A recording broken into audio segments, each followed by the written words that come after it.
Hello everyone, a very good morning to everyone.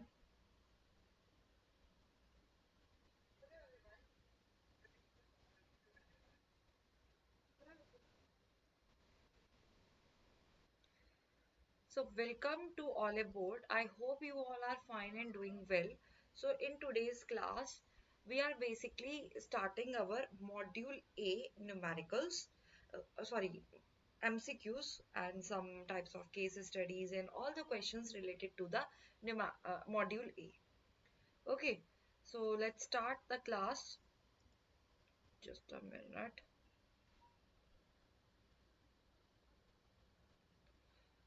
Just a second only.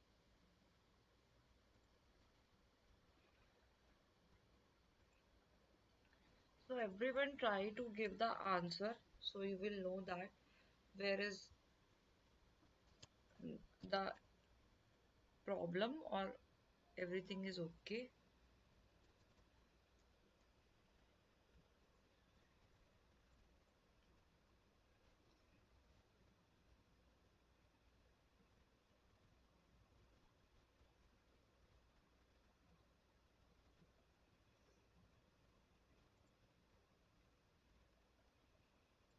I hope now my screen is visible. I am properly audible. So let's start with the class. And here is the first question in front of you. Read this and tell me the answer.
So if you see the first question in front of you, the question is saying that which of the following best explains the interconnected nature and continuous operation of the global foreign exchange market?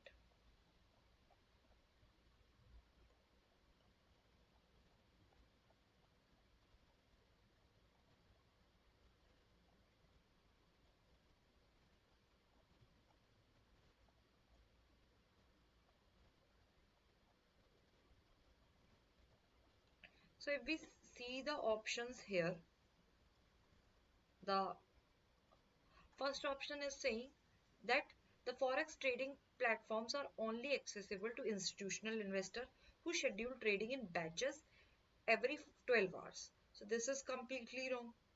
Forex market operate through centralized exchanges through in London,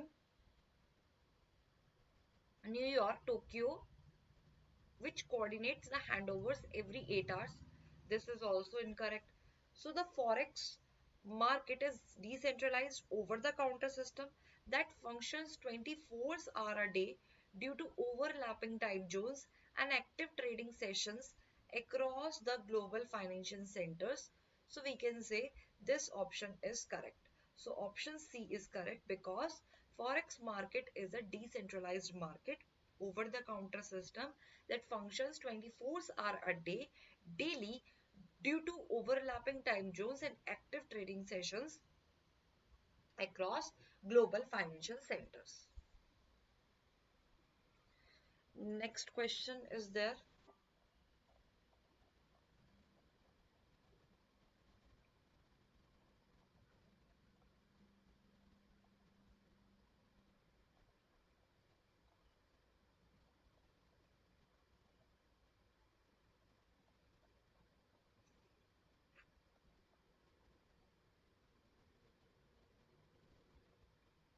Read the question and then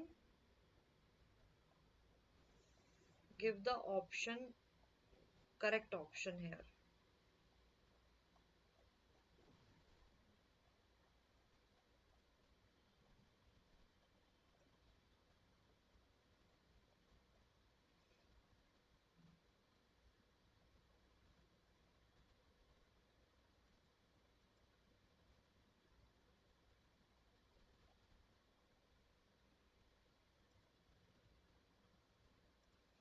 See,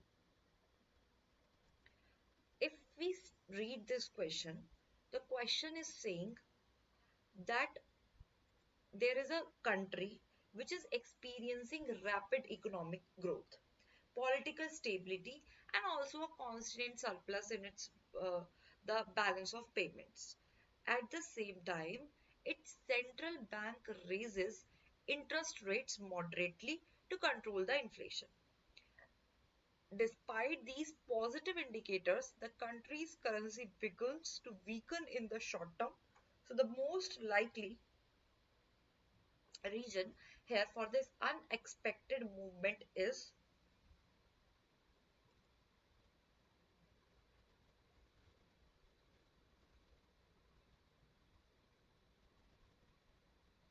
see, if we see here, even when the fundamental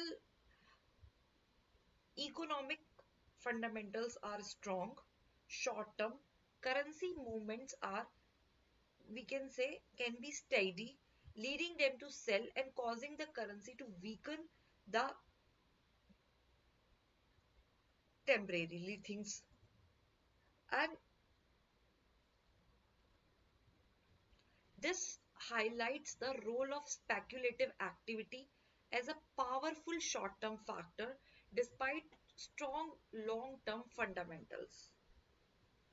So we can say that here the option B is correct. Speculative forces in the market are anticipating a correction or profit taking after the currency earlier use.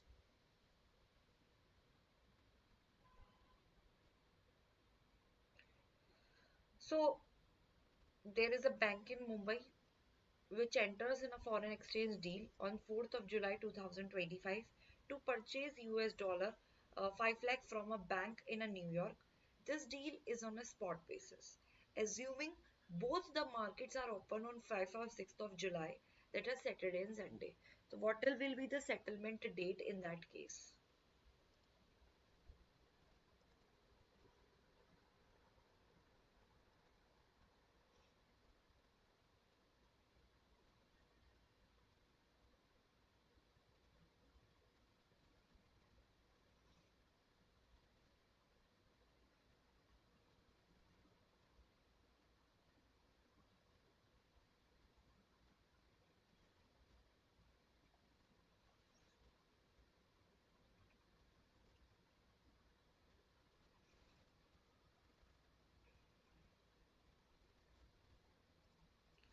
Obviously the answer is here.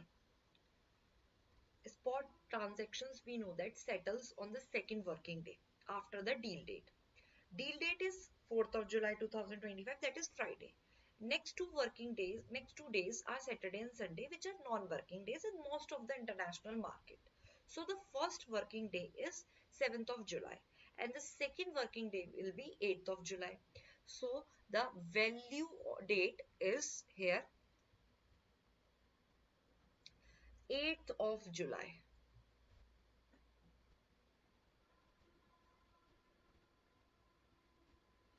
Okay. Now the spot rate is given. This is the bid rate and ask rate. After a 3 month premium is quoted as that. So what will be the 3 month forward selling rate for US dollar and what does it indicate?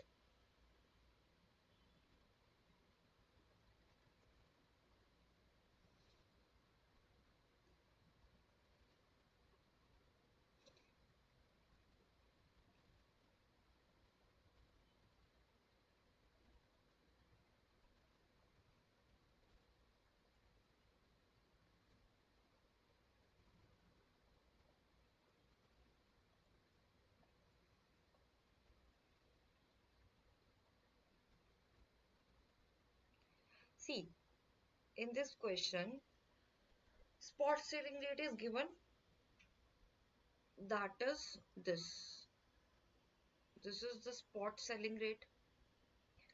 Now, we have to take this selling rate, that is 74.9600, and then we have to add this premium, that is 0.82. Why? Because we know that the spot is equals to here, uh, spot selling rate, forward selling rate is equals to spot selling rate plus premium. So that's why it is equals to 75.7800. So the correct answer is here 75.7800 US dollar is at the premium.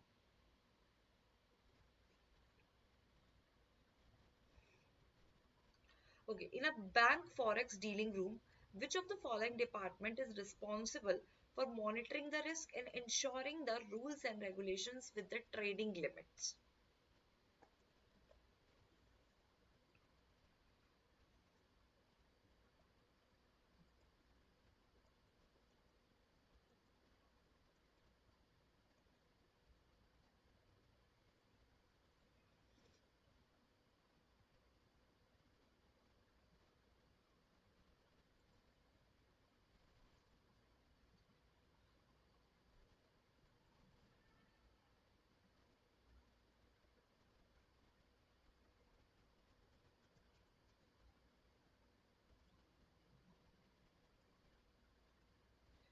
Here, if I see the correct answer, we know that there is a mid office who handles the risk management, monitors the risk which is taken by the dealers, and ensures that all the trading companies or activities are comply with the prescribed limits and guidelines.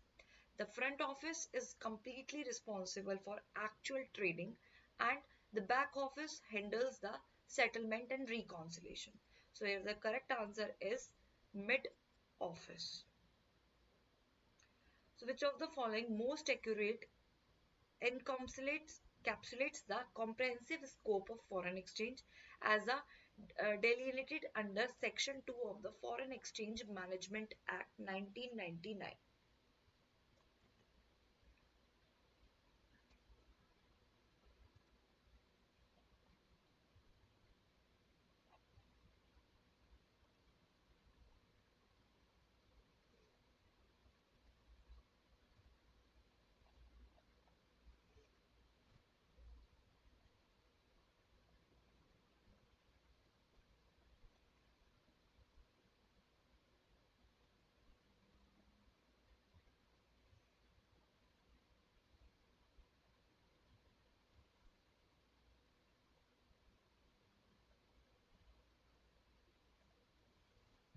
So see,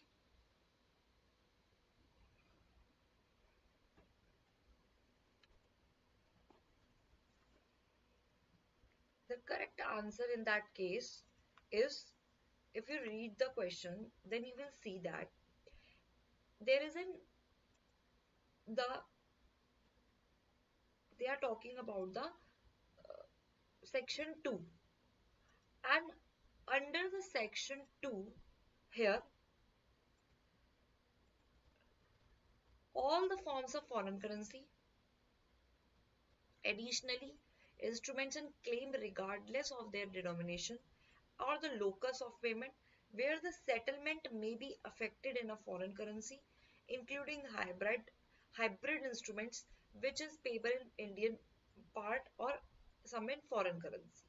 So that will, we can say, is the correct answer here, option B. Now consider the distinctive feature of the international foreign exchange market as outlined above. So which statement most, no, ignore this question, see this one.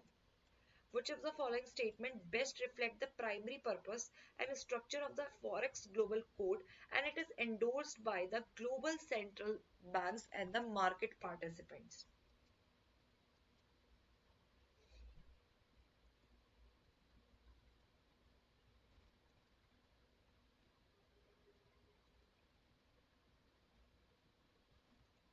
See,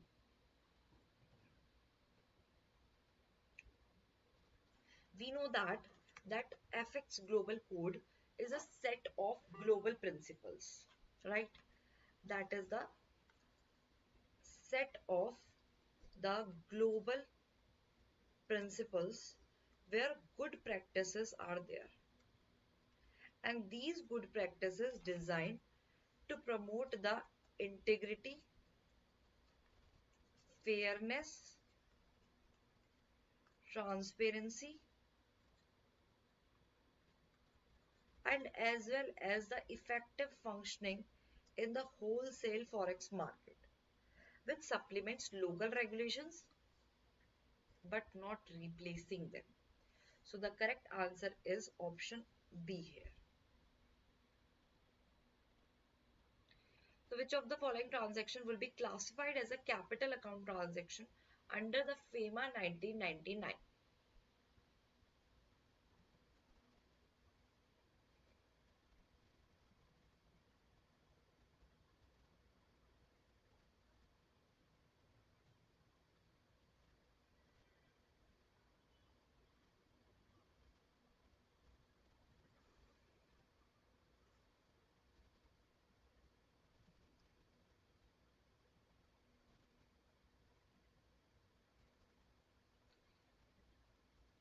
So if we see about the first one here, they are talking about the,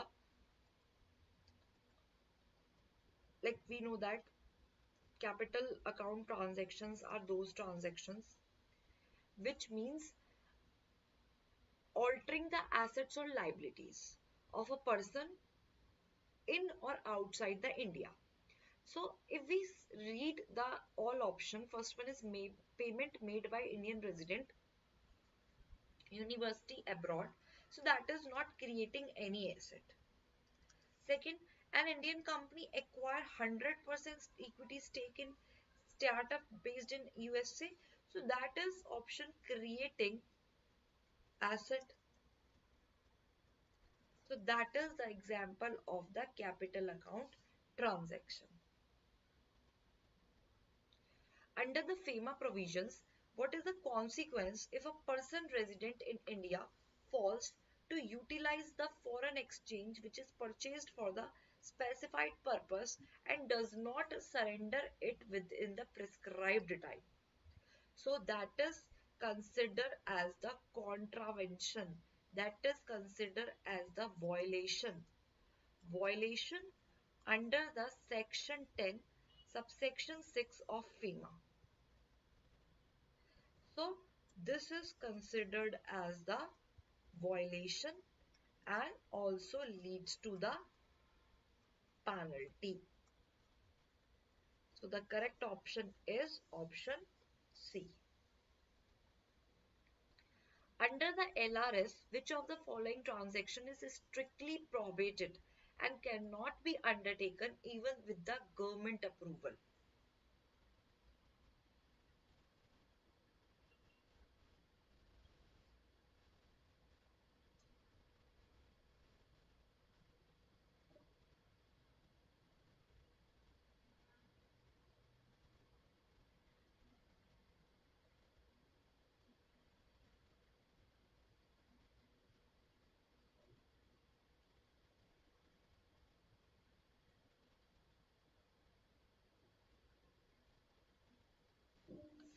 See,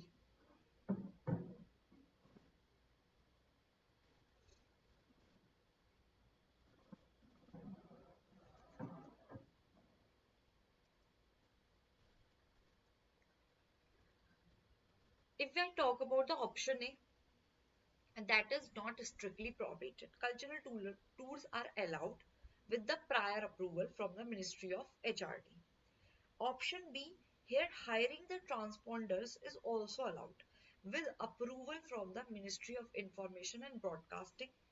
Option C, this is, we can say, prohibited under the Schedule 1. Why? Because residents cannot purchase the FCCBs which is issued by the Indian companies abroad under the LRS. This is a prohibited capital transaction, capital account transaction. And whereas option D, that is permissible under the LRS, but with prior approval if not done by the nation state level sports bodies and it amount exceeds US dollar 1 lakh. So FCCBs here, uh, they are purchases categorically probated, while the others may be permitted under the schedule second with some necessary approvals. So here the option C is completely correct. Which of the following remittance, if made under the LRS without any necessary approval or beyond the permissible limit, that would lead to the contravention under section 6 of FEMA 1999?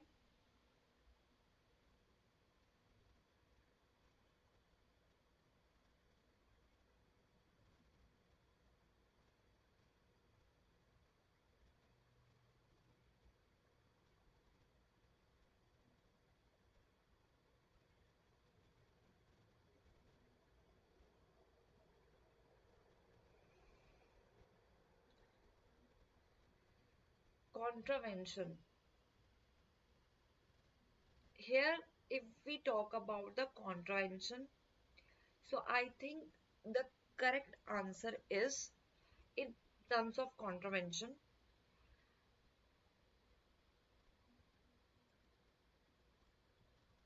a resident that remits 1,000 $10,000 for purchasing lottery tickets, because these lottery tickets are prohibited. So there is Mr. A new customer of XYZ Bank, wants to remit this money abroad under the LRS for the investment in equity of an overseas company. He does not provide a bank settlement for the previous year, but submits his latest ITR. So which of the following statement is the most accurate one?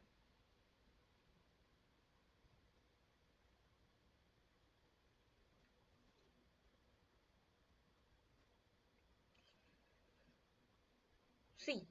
Bank can process the request after obtaining the IDR and also doing the due diligence. That is the correct answer here. So which of the following situation would violate under the LRS guidelines?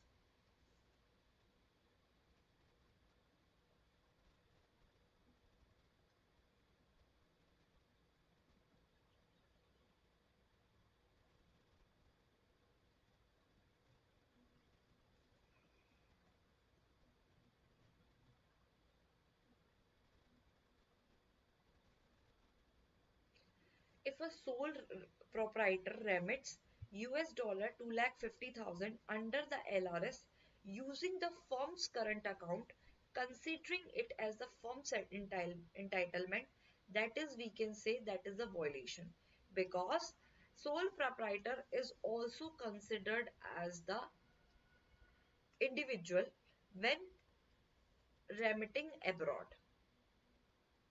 So, under the LRS, what is the maximum amount of foreign cash notes that may be released in the case of Iraq? US dollar 5,000 in the case of Iraq.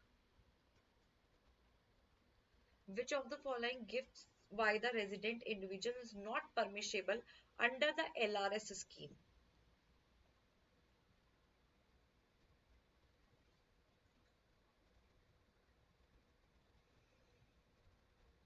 Option C.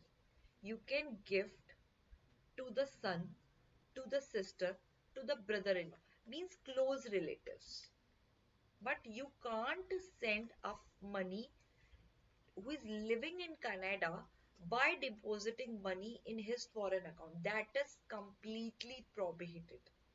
This thing is not allowed. So the option C is correct here.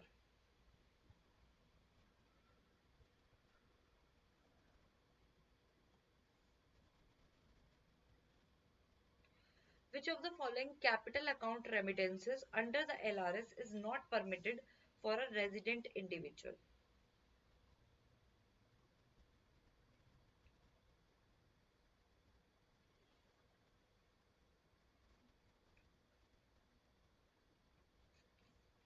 Real estate business, that is completely prohibited.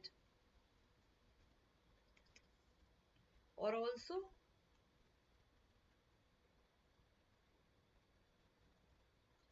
agricultural activities,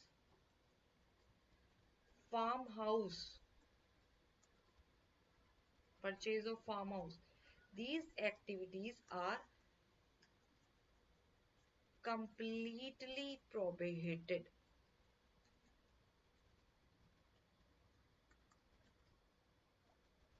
So, which of the following remittance under the LRS require documentation which exceeds the standard procedures and also need authorized dealers' specific satisfaction?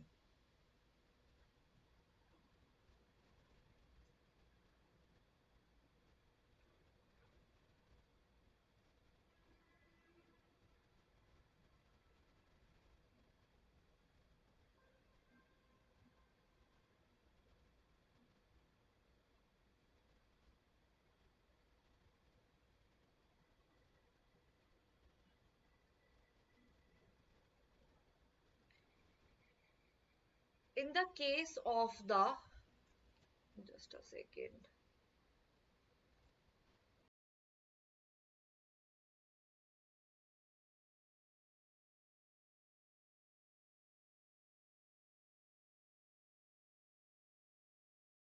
here in the which of the following remittance under the LRS require documentation? I think when the educational expenses are abroad, funded through an educational loan, and that exceeds 7 lakh. Okay. So this case is also, we can say that emigration remittance which exceeds US dollar 2,50,000 based on the requirement by the immigration country. This case is on priority instead of this one. So which of the following is not permitted under overseas draft investment by a resident individual under the LRS?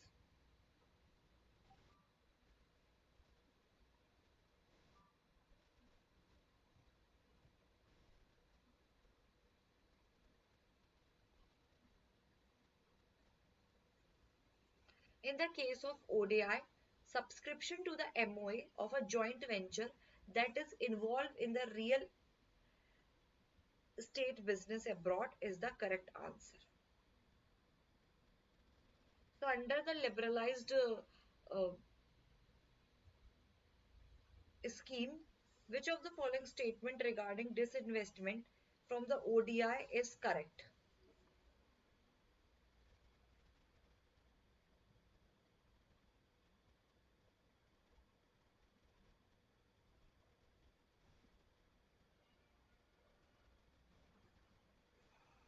See, if we talk about the disinvestment, that proceeds are repatriated to India within the 90 days from the date of disinvestment.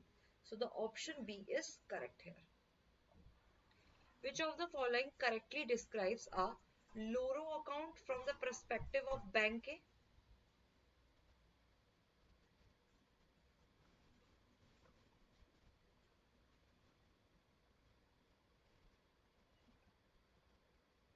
Loro account is a third party bank account with the another bank which is seen by the bank A. So the option C is correct here.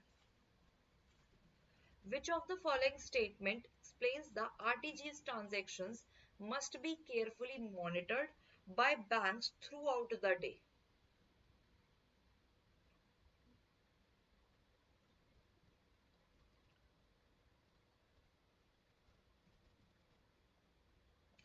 RTGS transactions are obviously processed individually, immediately, which requires banks to ensure the sufficient funds in the RBI pool account of all times.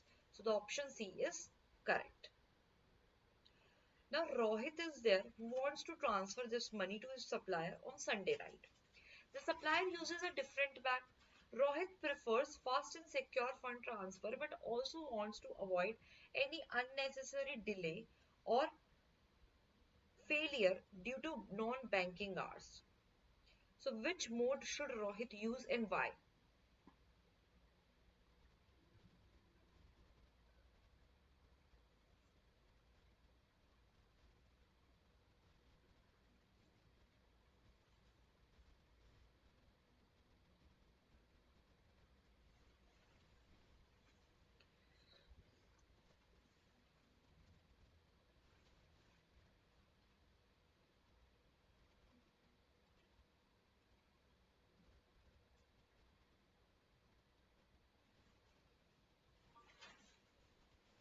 So if I see here,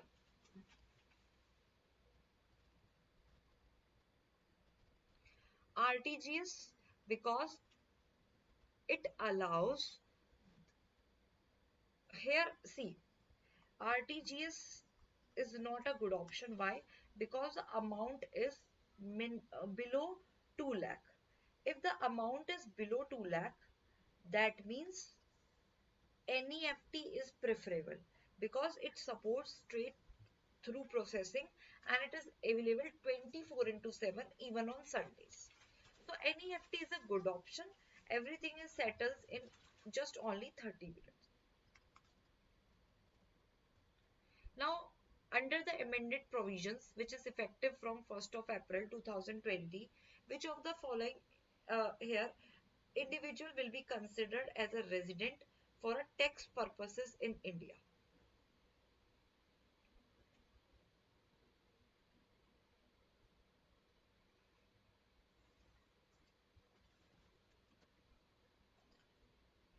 According to the amendment.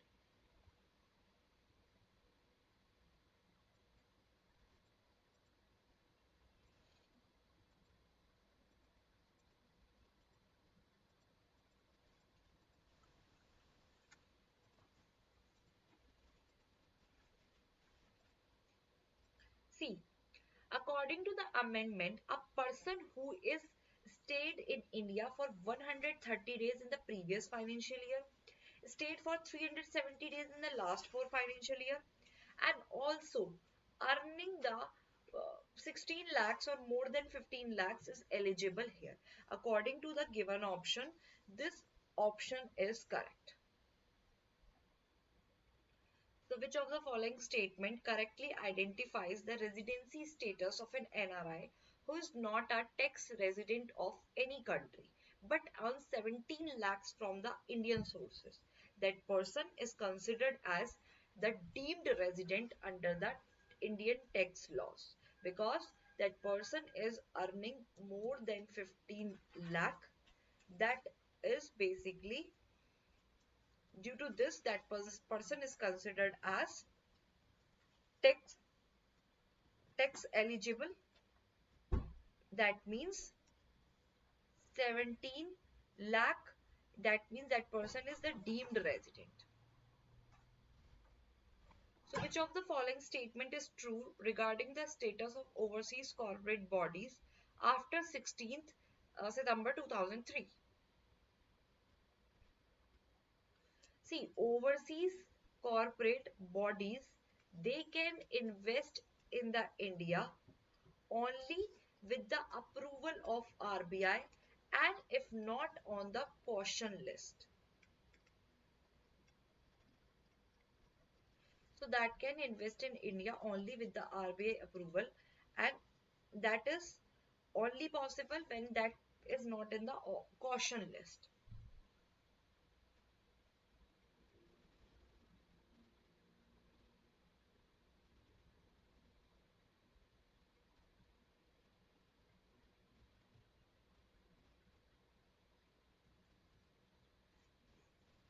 So which of the following is not a permissible operation or facility in a non-resident external account?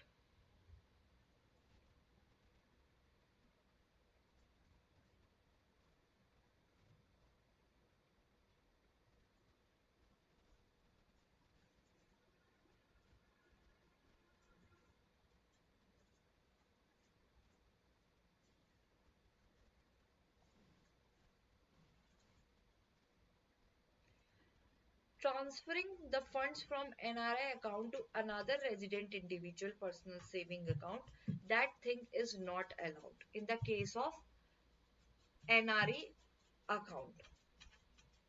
Who can open the FCNRB account?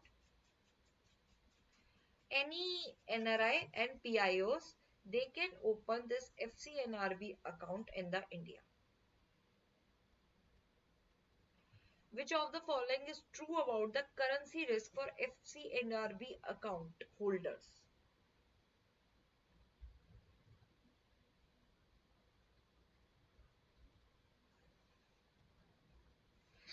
There is no exchange risk are available for those account holders.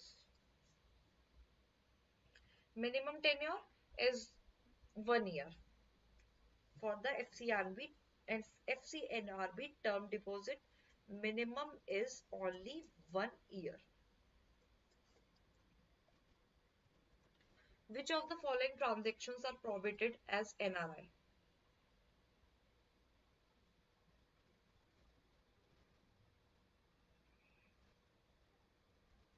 Purchasing any type of land in the India, that is completely prohibited. What is the key function for ISBP 745 in the international trade?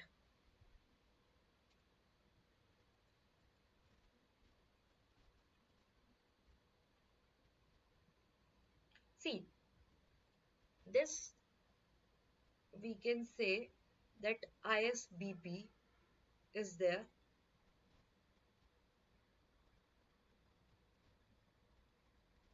ISBP 745 is there, which is basically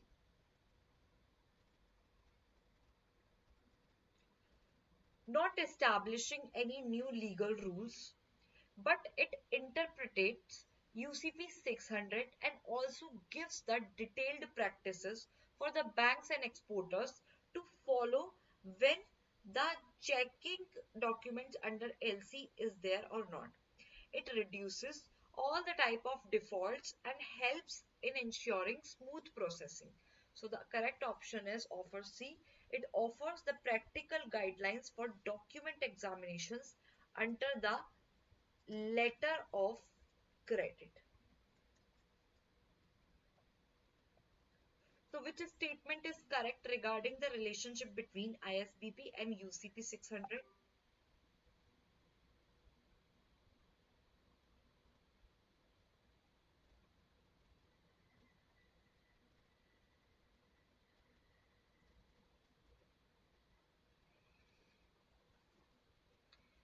Here this ISBP helps in interpreting and apply the UCP 600 uniformly.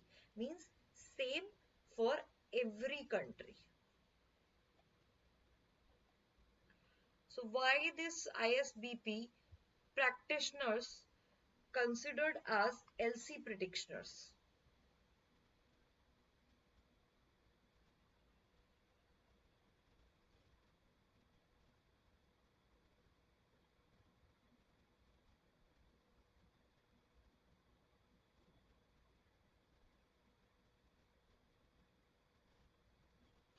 Because it avoids rejection of the documents just because of some problems in the documents. When was the fully revision version of ISBP released? In 2013. Which of the following is not a direct feature of this ISBP? Obviously, determining any type of legal disputes between the parties, that is not the direct feature of the ISBP. So what is the main purpose of Incoterms in the international trade? Incoterms 2030.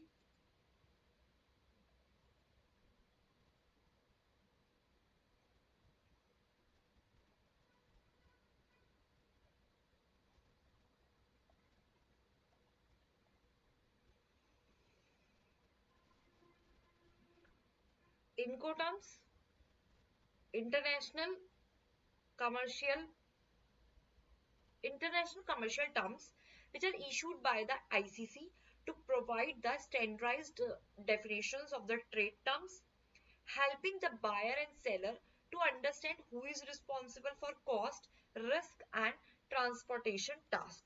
So the correct option is there, option B. Which of the following Incoterm places the minimum responsibility on the seller?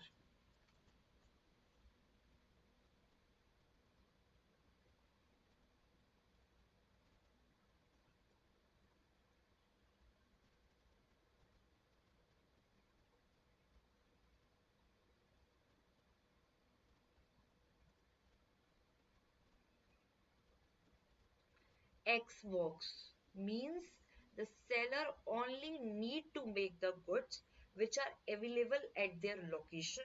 Here buyer handles everything, whatever the transport, insurance, customs. So the correct answer is option D.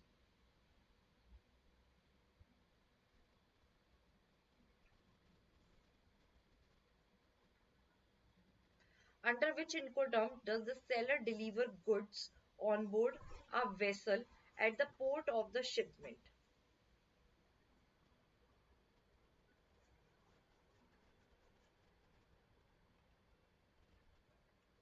So the correct answer is free on board.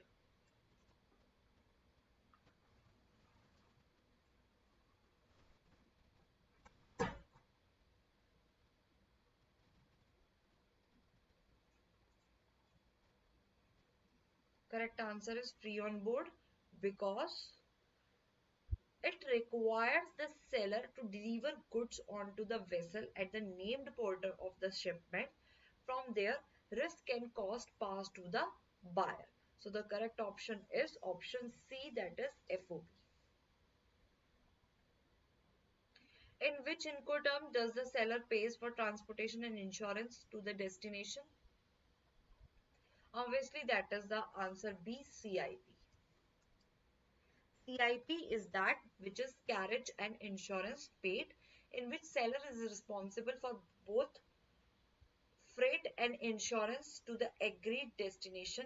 It is commonly used for multimodal transports.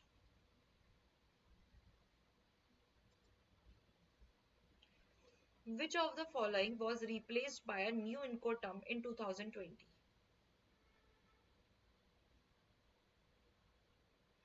DAT, debt, means here DPU and like DAT was replaced by the DPU, delivered at place unloaded, to clarify that delivery can happen at any place, not just a terminal.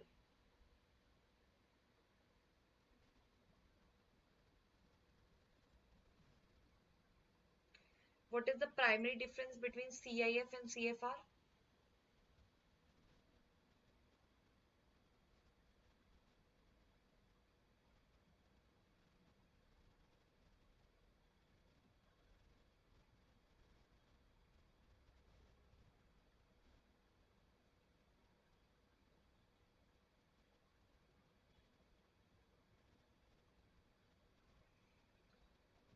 Simple. CIF includes insurance coverage by the seller. The CIF includes the insurance cover by the seller. Which of these Incoterms falls under the arrival group?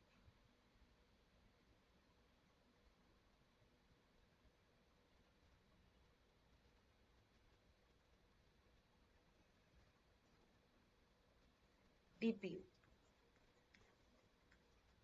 that considers under the arrival group. DPU, delivered at place unloaded, that is an arrival term, whereas the seller delivers and unloads goods at the named destination. FCA, FAS and FOB, these are the port of departure or shipment categories.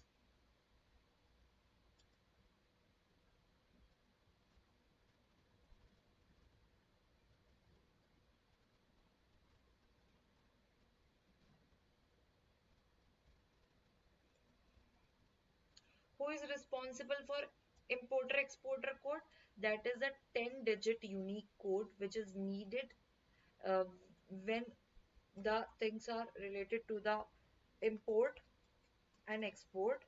And here DGFT is the one who is responsible for issuing this code. Which of the following transaction is exempted from filing an export declaration form?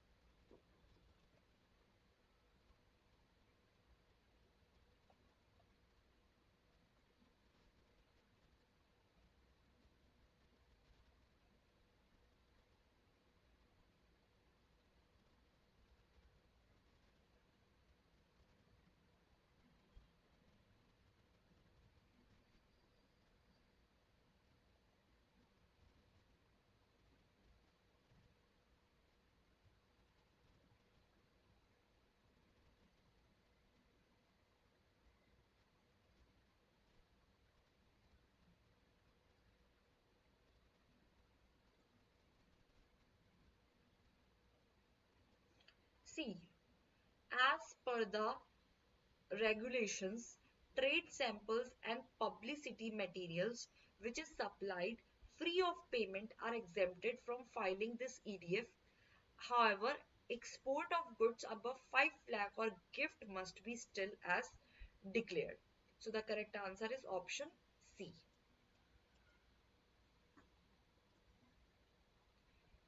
Under which of the following condition can AD category 1 banks approve a reduction in export invoice value exceeding 25% without referring to the RBI?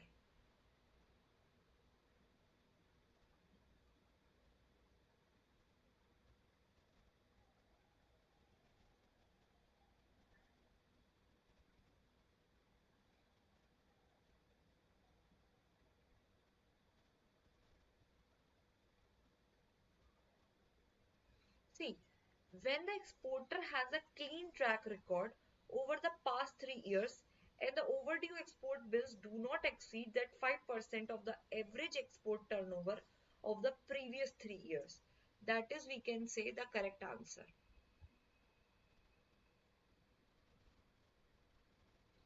Which of the following statement regarding export realization extension is false?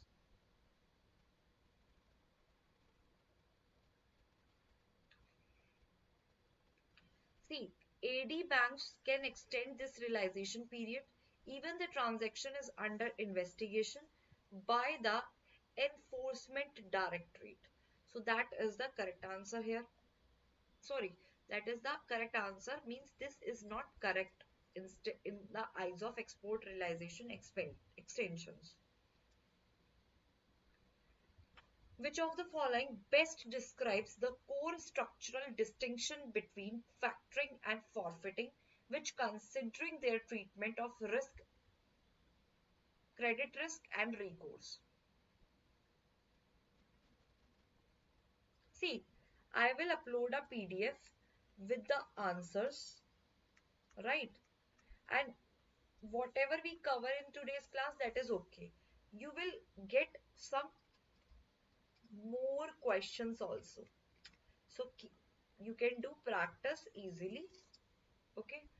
So which of the following best describes the core structural distinction between forfeiting and factoring? There is one difference only. In this, factoring involves purchase of short-term receivable with the recourse, while forfeiting deals in the medium-term deposit debt instruments without the recourse. So the option B is correct. So in the context of IDPMS, which regulatory action would likely follow if an export remains non-traceable and fails to realize the export proceeds here within the within the stipulated time despite repeated banks follow-ups?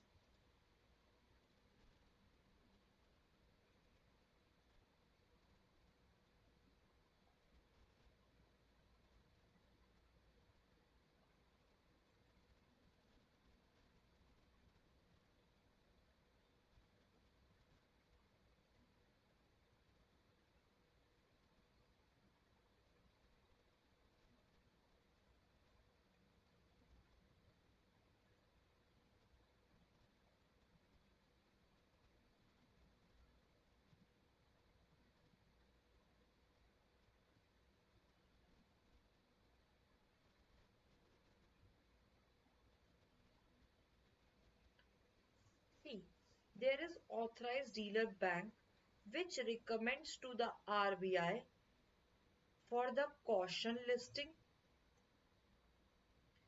that is under the exporter, and that is basically exporter portal is there, that is EDPMS.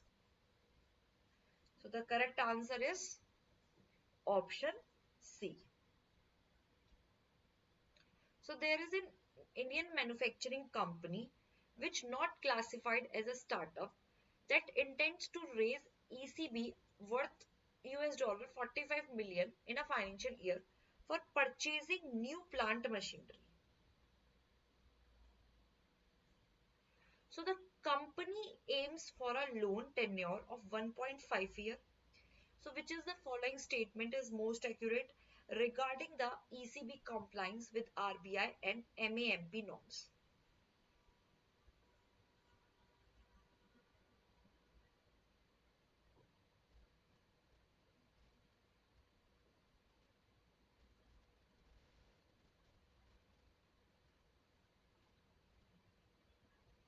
See, ECB is a compliant because manufacturing companies can raise these ECBs with a MAMP as low as 1 year, which provided the amount is up to $50 million in a financial year.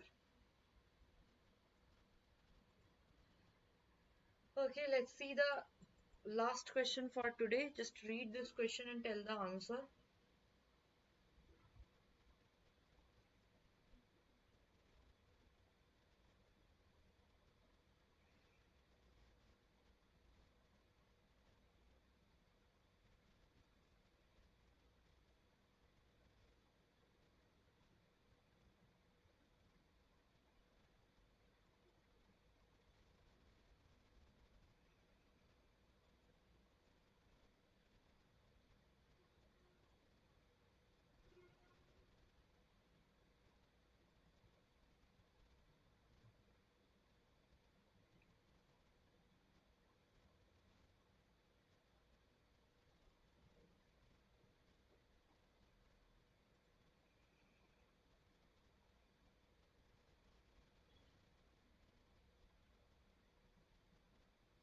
See, RBI allows to fix the INR ECB, but the swap cost plus spread must not exceed the floating rate plus applicable spread. For the INR ECBs, the benchmark is the Government of India security yield of equivalent maturity and allows the maximum permissible spread, that is 400 BPS. So here we can say the correct option is option C, that is the sum of fixed rate loan swap cost and spread that must be capped below equivalent floating rate plus applicable spread with maximum spread of 450 BPS over the Indian GSEC benchmark. See, these MCQs are from almost every concept of module A. Plus, I will upload some additional questions also for your practice with answer. If anywhere you feel any type of problem, you can do the comment where you can ask your problem related to anything. Module B we are going to cover tomorrow at the same time 7 a.m. where we will discuss some questions related to the module A. So that is the thing for today. I hope that you understand the thing, like everything you understand what is module A, and these questions helps you in revising all the concepts. So that is it for today. Let's meet in our next class. Till then, take care and have a good day all. Thank you.